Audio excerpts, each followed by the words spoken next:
quick. I hope you guys can see me here.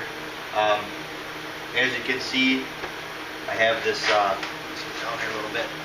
I have this all prepped and ready for primer. What I actually did is I found a lot of spots, way more than what the first video showed. Originally there was a spot here, here, and here obviously.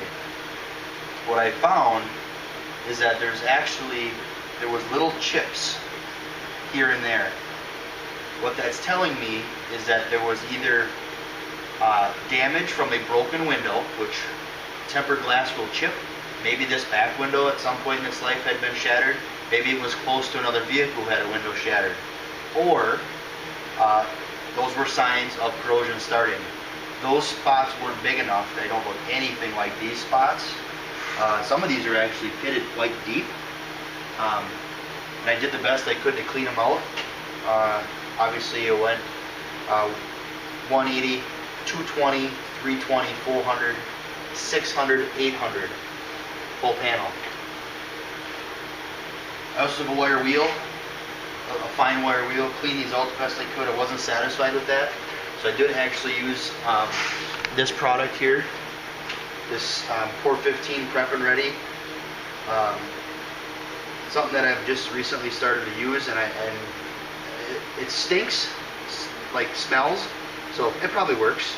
From what I've been told and what my experience is, if the product stinks, it smells really bad, it's probably going to work.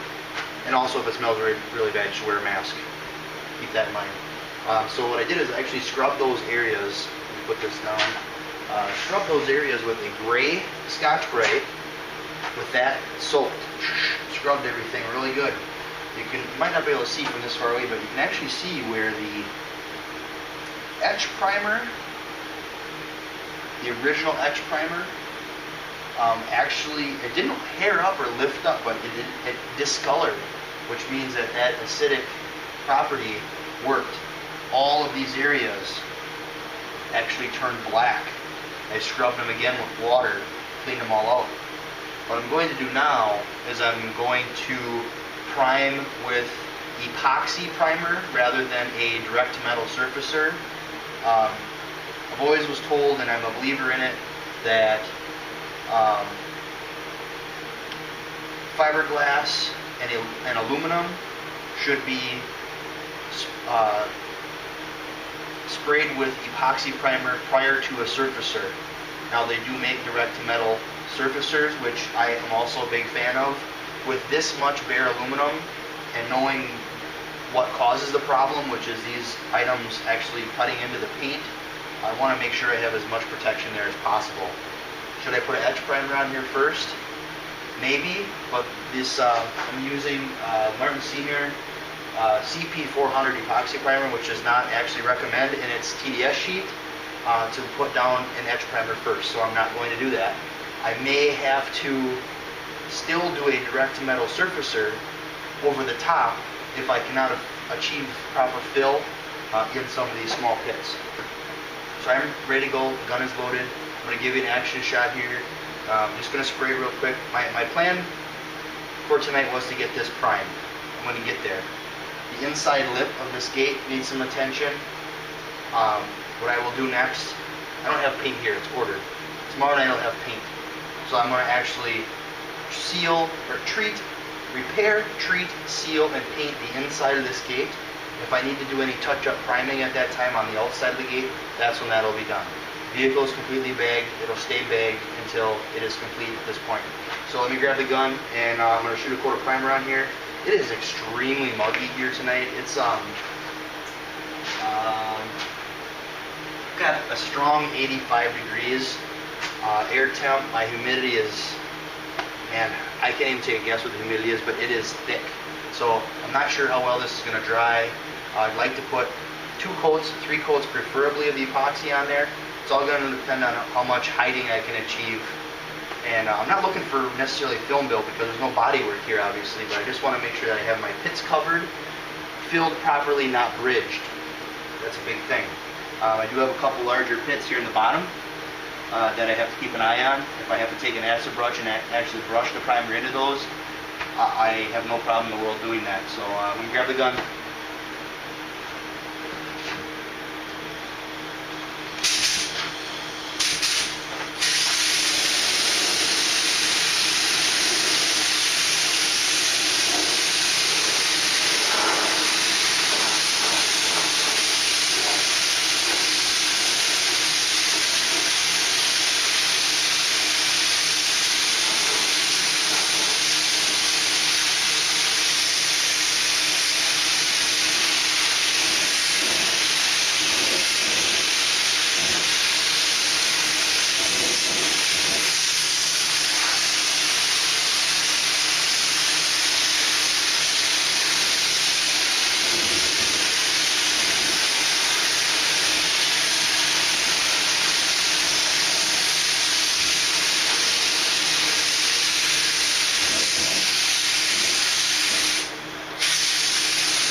Okay guys, that's kind of what I was expecting to see here.